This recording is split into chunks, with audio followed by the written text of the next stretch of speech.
چی میگن اینا؟ تیمی که اصالت نداره. اصالت یعنی زمانی که استقلال تو آسیا بازی میکرد شما هنوز تشکیل نشده بودید. تیمی که ریشه نداره.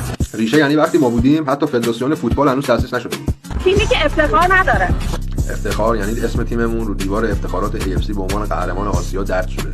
اسم شما رو تورمایی میزنن. تیمی که از یه مش دوچرخه سوار تشکیل شده. دوچرخه سواران که عشقه. بنیاد مستضعفین و شهید چمران چی میگه؟ تیمی که 10 تا لوگو عوض کرد. ما کلا 6 تا لوگو عوض کردیم. شما هم 9 تا لوگو عوض کردید. این وسط چرا اولین لوگوی شما آبی بوده؟ و چرا اصلا 5 سال کلا لوگو نداشتید؟ بی هویت بودید. تیمی که از بی افتخاری به امجدیه میگه آسیا. همون امجدیه رو شما به محمدان بنگلادش باقی حذف شد. مجبور یه کلمه بزرگی مثل خلیج فارس رو بچسبونه به اسمش تا شاید فقط بتونه با اصالت نام پرسپولیس رقابت کنه. ولی بازم ما این چیزا شمایی که با تغییر 8 تا اسم و 9 تا لوگو آخر رسیدی به پرسپولیس و نماد یه شهر دیگه شد اصالتت، بدون با همه این کارا بازم پرسپولیس هیچ گلی نیست.